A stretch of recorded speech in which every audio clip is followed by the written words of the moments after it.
Hi friends, welcome back to my channel Competitive English School. Today I will share a practice from WBCS Mains 2013. আজকে আমি তোমাদের সাথে এই ক্লাসে WBCS Mains 2013 বা 2013 সালে যে প্রেসিস রাইটিংটা দিয়েছিল সেটা তোমাদের সাথে আলোচনা করব, তার মানেটা বলে দেবো এবং টোটাল সলিউশন করে তার অ্যানালাইসিস তোমাদের সাথে করে দেবো। ফ্রেন্ডস, আগের দুটো ক্লাসে কিন্তু আমি WBCS Mains 2013-ই দুটো ট্রান্সলেশন পরপর ডিসকাস করেছিলাম। আজকে প্রেসিসটা আলোচনা করব এবং তারপর আমি এসিসও আলোচনা করব।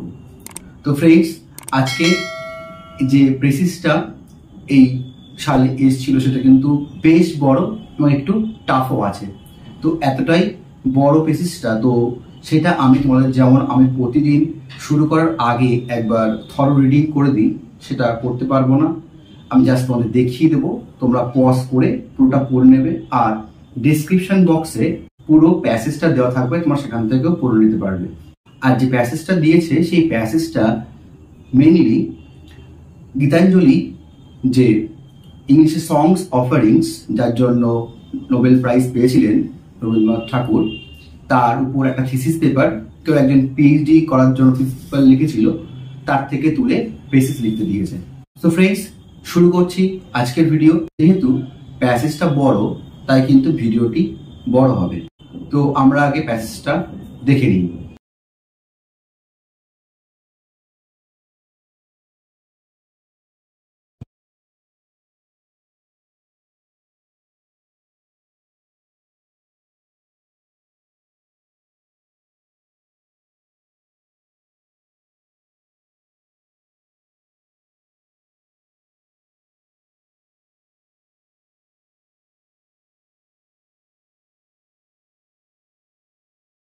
তোমরা পজ করে আশা করি দেখে নিয়েছো। তো আমি এবার চলে যাচ্ছি সলিউশন অ্যান্ড অ্যানালাইসিসে। সলিউশনটা বলার আগে আমি পুরো প্যাসেজের বেঙ্গলি মিনিংটা তোমার সাথে শেয়ার করছি। তোমরা একটু টাইম দিয়ে দেখো, কারণ একটু বড়ই হবে, কারণ প্যাসেজটা বেশ বড়। Meaning of the passage. Though Tagore wrote primarily in Bengali, he had a mastery of English too, which impelled him to translate his writings into English and also write creatively in English. যদিও রবীন্দ্রনাথ ঠাকুর গোড়ার দিকে বাংলায় লিখতেন, তবুও তার ইংরেজিতে দক্ষতা ছিল, যা তাকে তার লেখাগুলো ইংরাজিতে অনুবাদ করতে উদ্বুদ্ধ করেছিল এবং তিনি ইংরাজিতে সৃজনশীলতার সাথেও লিখতেন। In him were combined the poet, dramatist and a master of the art of theatre, orator, singer and lyricist par excellence. কবি, নাট্যকার, নাট্যশিল্পের পণ্ডিত, বক্তা বা কথক, গায়ক এবং গীতিকাব্যের শ্রেষ্ঠত্ব, তার মধ্যে সবকিছুই একত্রিত হয়েছে। More than everything else, he was a patriot, philosopher, mystic and visionary, and unlike Aurobindo, he was a man of the world who enjoyed life and all its gifts till the last, for he had said, "The life is sweet, I do not wish to die, I wish to live the ever living of man." সমস্ত কিছুর ঊর্ধ্বে তিনি হলেন একজন দেশপ্রেমিক, দার্শনিক, অতীন্দ্রবাদী এবং অরবিন্দর থেকে ভিন্ন মনোভাবাপন্ন। তিনি ছিলেন বিশ্বপুরুষ, যিনি জীবন এবং জীবনের সমস্ত উপহারগুলো শেষ পর্যন্ত উপভোগ করেছেন। তাই তো তিনি বলেছেন, মরিতে চাহি না আমি এ সুন্দর ভুবনে, মানবের মাঝে আমি বাঁচিবারে চাই। His Gitanjali, which won him for the Nobel Prize, is a collection of poems, rather a garland of devotional songs conceived and composed in the style of the songs which belong to the Indian Bhakti tradition. তার রচিত গীতাঞ্জলি, যা তাকে Nobel prize এনে দিয়েছিল, যা কাব্যের সম্ভার হলেও তার থেকে ভক্তিমূলক সংকলন গ্রন্থ হিসাবে কল্পিত এবং রচিত হয়েছিল এমন এক সঙ্গীত শৈলীতে যা ভারতের ভক্তিগীতির রীতির অন্তর্ভুক্ত। Like the great Vaishnava and Shaiva mystics such as Jayadeva, Purandar Dasa, Meera, Ondal and Manika Vachar, who were gifted singers intoxicated with the love of the divine, Tagore has poured out in these verses his devotion to the Almighty, his ecstatic love of the Creator, and his mystical experience of the divine, his communion with God. মহান বৈষ্ণব এবং শৈব অতীন্দ্রবাদীদের মতো যেমন জয়দেব, পুরন্দর দাস, মীরা, অন্ডাল, মানিকা ভাচার ছিলেন ঈশ্বর প্রদত্ত গায়ক এবং স্বর্গীয় ভালোবাসায় মত্ত, তেমন রবি ঠাকুর তার ছন্দের মধ্যে দিয়ে বের করে এনেছেন পরমাত্মার প্রতি তার ভক্তি, সৃষ্টিকর্তার প্রতি তার পরম ভালোবাসা, স্বর্গীয় দেবতার প্রতি তার নিগুড় অভিজ্ঞতা এবং দেবতার সাথে তার সংযোগ। It is the poetry of pure faith and love, of belief and conviction, which tells us that the human body is the temple of the soul and that the human soul is the temple of God.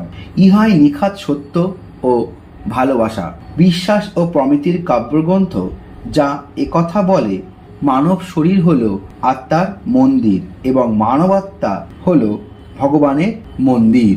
The songs bringing home to us a sense of the infinite and the eternal and a realization of the illusory nature of the phenomenal world, which is but a maya, a part of the Lord's endless lila, assert and reassert time and again the immortality of the soul. আমাদের কাছে শান্তি আনা সেই গানগুলি এক প্রকার অসীম ও শাশ্বতের জ্ঞান এবং বিস্ময়কর প্রকৃতি ও মায়াময় জগতের নিরূপণ, যা মায়া ছাড়া আর কিছুই নয়, ও ভগবানের অসীম লীলা, যা সত্যকে এবং আত্মার অমরত্বকে পুনঃ পুনঃ দৃঢ়তার সাথে ব্যাখ্যা করে।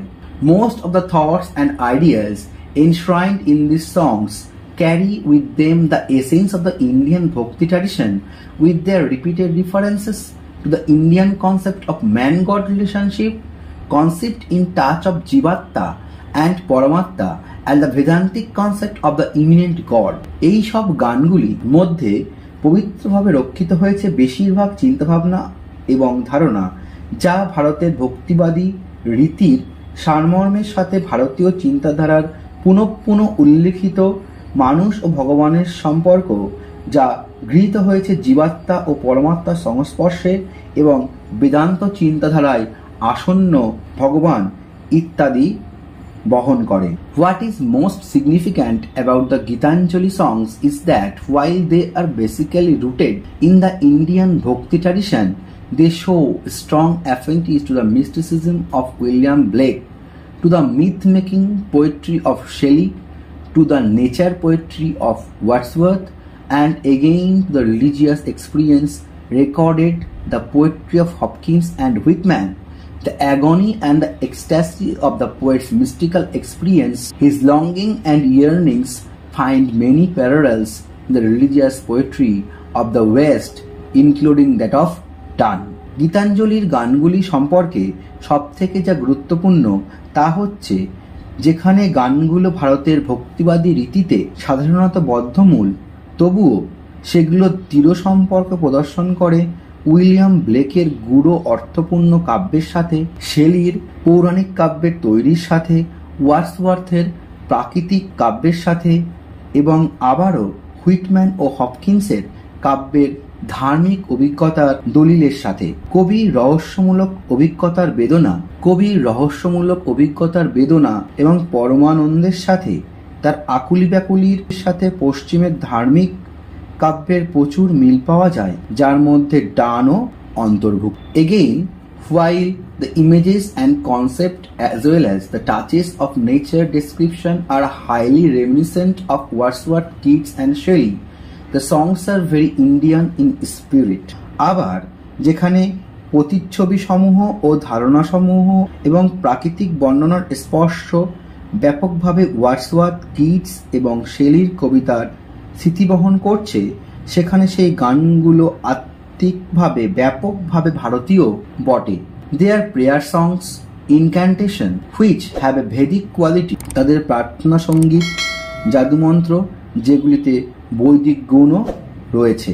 In the words of K.R. Srinivasan Iyengar, they are half a prayer from below and half a whisper from above.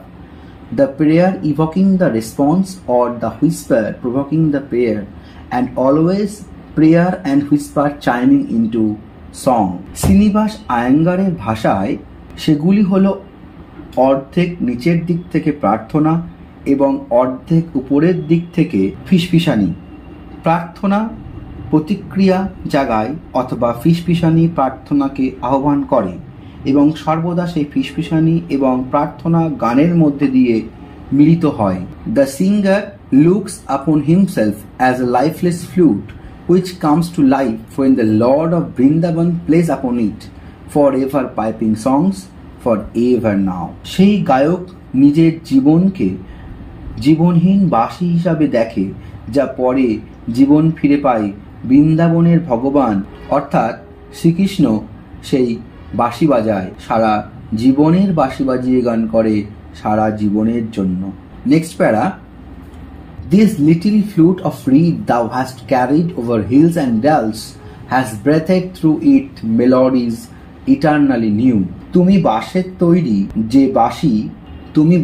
তৈরি যে ছোট বাঁশি পাহাড় এবং উপত্যকার উপর দিয়ে বহন করে এনেছ, সুরগুলি শাশ্বতভাবে নতুন, এর মধ্যে দিয়ে শ্বাস প্রশ্বাস নেওয়ার ফলে। In the words of Srinivasa Iyengar again, the human soul is not only the God's temple, it is also Krishna's flute.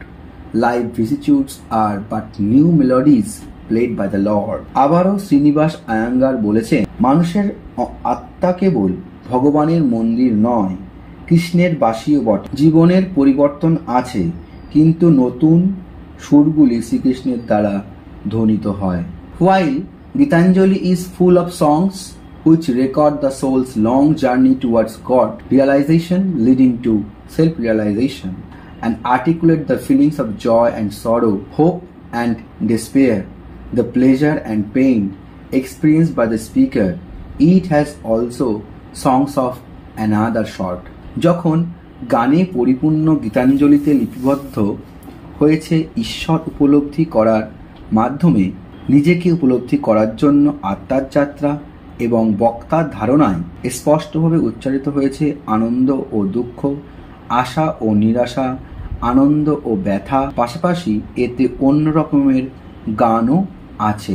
There are songs which pray for the country's redemption and the general welfare of the world, as for instance in the song which begins, where the mind is without fear, the head is held high.